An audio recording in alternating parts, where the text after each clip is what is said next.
Fyrir 1 ári opnaði Sigrún Fossberg Arnardóttir á Sauðárkróki Facebookarsíðu sem hún nefnir Bærinn undir nöfunum, en það annað nafn á bænum. Þessi síða hefur vakið mikla athygli og á nú þegar nokkur 1000 fylgjendur.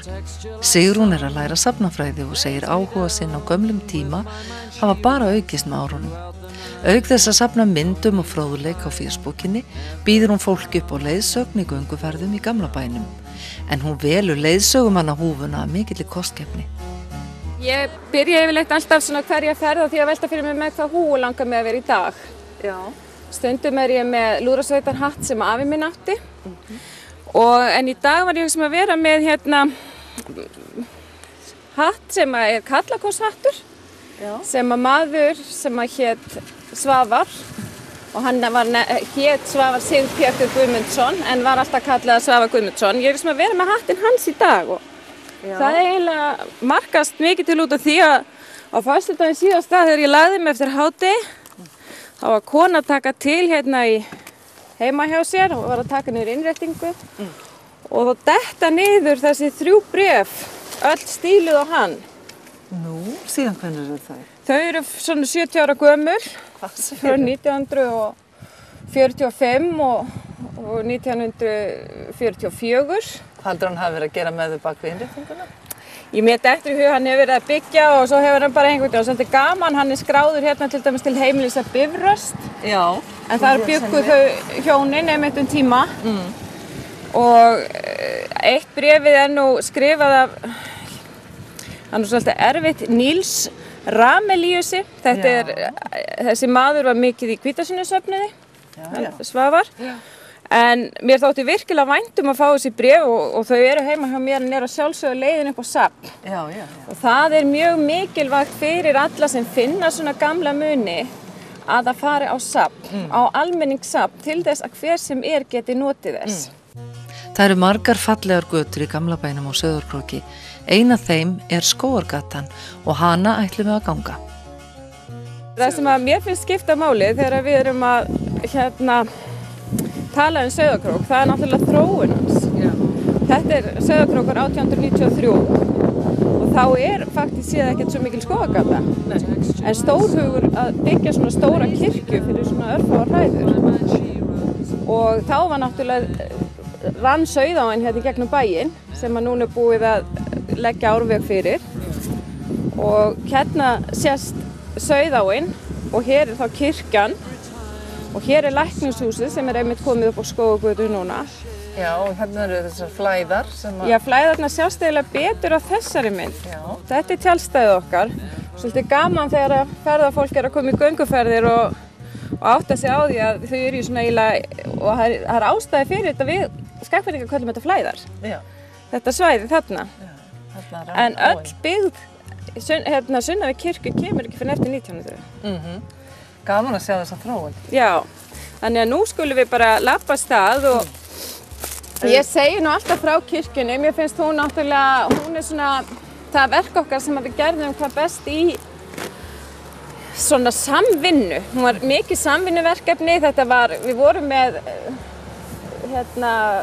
Fagraneskirkju og Sjávarborgarkirkju en fólk vildi fá einhvern svona eins og væri stofnfélag, að það væri tilbúið, það hér væri búið og fólk þyrfti ekki að fara langt til messu. Og það var danskur maður sem lagði mikið upp úr því, það var Popp, að byggja hér kirkju og það voru allir í bænum sem lögðu peninga til hennar og það var hvergi skráð hver borgaði meir en annar. Þetta var bara samvinna. Já. Án þess að sé nokkuð verið að taka einhvert meira fé frá öðrum en hinum með að tala það. Þegar ég labba með fólki þá segi ég þeim frá Sauðá en í rauninni þetta hús ekki upphaflega Sauðáin. Þetta hús var hérna niður við ströndina og var kallað Brimgarður. Og það mjög gaman að því að það maður brottfluttur króksara sem á þetta í dag. Sem að taka þetta allt í gegn og virkilega vel gert hjá honum. Og finnur þið fyrir meiri áhuga hjá einmitt fólki að gera húsin sín upp hérna? Já, ég finn líka bara, þú veist, að halda í ræturnar, að fá að tilheyra samfélagi og líta heim. Er það að aukast? Já. Bara eins og með þessar ferðir sem þú lappar hérna, þetta gömlu Skagfirðingarnir eða Sauðárkrókingarnir Mér finnst náttúrulega skemmtilegast að fara með þá.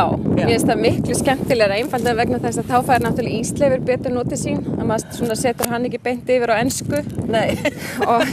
Hvernig þýðir orðið Ísleifur til? Já, það er ekki einu sinni en maður segir stundum sípri yfir húk. Já.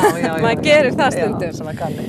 En það er svona, mér finnst skemmtilegast og mér finnst þessi síða sem ég er með á Facebook, Bærinn undir nöfunum, hún hefur gefið mér alveg gríðarlega mikið af vinum og fólki sem að hringir í mig og bara eins og einn hringdi í mig í sumar á lummudögunum og segi ég ætla að panta ferð bæinn, ég hef aldrei farið ferð bæinn, sagði hann. Ég segi nú hver ert þú? Ég heiti Åge Mikkelsen. Nú segi ég, heyrðu hvar ertu? Ég er á tjaldstæðinu, sagði hann. Ég segi bara, heyrðu ég er á leiðinni. Þegar ég kem til hans þá var hann að fá sér hvítvín og satt svona í rólegheitunum, hann er fæddur 1928. Já. Og ég satt þarna með honum og drakk rauðvín og við áttum þarna virkilega góða stund. Þess má geta að Mikkelsen fjölskyldan bjó í Sýslumannshúsinu sem stóð við aðalgötuna og hýsir nú Kaffi Krók. En það eru fleiri sögufrægir króksarar sem Sigrún kann deili á. Götunni höfum við náttúrulega húsið hans Friðriks Hansen sem að samdi ljóð, Ætti og Hörpu, hljóma þýða. Já. Við lag Pétur Sigurðssonar sem bjó hérna aðeins niðar. Já. Og mér finnst líka, við erum eiginlega með helstu heiðursborgarana hér á þessu svæði. Það er Jón Björnsson, skólastjóri, sem var nú svolítið á undan sinni samtíð því hann merkti sig alltaf Þ. Og það er út af því að hann er Jón Þorbjargarsson Björnsson. Já. Þannig að hann kendi sig við móður sína. Fallegt á honum. Og svo var hérna bær, hérna á bakvið, sem að hét Stefánsbær. Já. Æskuheimili Eyþórs Stefánssonar. Og maður er nú búinn að lesa svolítið hann þegar hann er að hlaupa hérna niður í kirkju og er fyrsti organisti, eða ekki fyrsti, heldur einn af organistunum okkar. Eitt af sögufrægum húsum Skógargötunnar er gamla Gúttó sem nú er verið að lagfæra. Þegar ég labba hérna framhjá og sér þetta hvíta hlutan hérna, þetta er kjallarinn. Já. Þarna sem sagt bjó langafi minn ásamt sínum 5 börnum. Í kjallaranum? Já, í kjallaranum. Það fólk bjó náttúrulega bara hvar sem hann var. Og langamma mín sem er kona Svavars Guðmundssonar sem átti bréfin. Já. Hún hérna sagðist hafa lært að dansa með því að horfa sko frá þröskuldi og á milli þröskuldsins og hurðarinnar. Því það voru náttúrulega alltaf dansað í Gúttó. Já. En hvað er verið að gera við Gúttó núna? Það er bara verið að reyna að laga það til þess að það sé hægt að nýta það betur. Sólon listafélag er með þetta hús og vonandi fær það. Þetta er náttúrulega annað húsið á Íslandi sem er í þessum dúr. Já. En það eru mörg hús hérna sem við Skagfirðingar þurfum að varðveita og við þurfum að fara bara að marka okkur stefnu að mínum mati. Svo þegar við löpum hérna á Skógargötunni, þá erum við að nálgast núna Læknishúsið. Læknishúsið var í rauninni á torginu, kirkjutorginu, en var flutt í kringum 1985-6 og þá fórum við með á bíl hérna gegnum þessa þröngu aðalgötu sem við eigum og settu hérna niður og það segja mér gamlir króksarar og ég sitt stundum og tala við hana Önnu, vinkonu mína Þórðardóttur og hún hefur oft talað Læknisgarðinn sem var helsti leikvöllur barna á þeim tíma. Já. Það muna margir eftir því. Já, þannig að tengja margir við það. Já. Þetta er svo ótrúlega skemmtilegt að fara svona í minningarflakk, finnst þér það ekki? Jú, mér finnst það rosalega gaman og hérna, mér finnst ein saga sem ég heyrði núna í sumar sem að ég hef nú kannski ekki þorað að fara með nema láta hana koma. Svona hún er svolítið, ég ákvað að skrifa hana niður en það var hagyrðingakvöld í Bifröst og þá er náttúrulega eins og öllum hagyrðingakvöldum allt skemmtilegt og gott og svona verið að henda gaman að öllu sem tilheyrir og það kemur þarna einn fyrripartur sem er ekki vitað hver átti og hann var svona Fíkur mjöll fönnug fjöll, freðin völl og hóla og það virtist enginn, þarna voru okkar helstu hagyrðingar Gísli Ólafsson, skáld frá Eiríksstöðum og Gunna Gísladóttir hans og enginn gat klárað þennan hérna fyrripart. Nema að kvöldi liðnu þá fyrir Gunna heim og hún sofnar og vaknar við það að það stendur maður við rúmið hjá sér. Og hann segir við hana, þetta hefði nú verið meiri aumingjaskapurinn, að þeir skildu nú ekki ná að klára að botna þetta. Og hann fer með vísuna alla og hún varð svona: Fíkur mjöll fönnug fjöll, freðin völl og hóla, þó var öll mín andans höll aðeins köllu bóla. Það var ekkert minna. Það var ekkert minna. Eigum við bara að leyfa Hjálmari eiga síðustu orðin í þessu rödd okkar. Takk innilega fyrir og gangið vel með þetta. Golden brown, texture like sun, lays me down with my mind.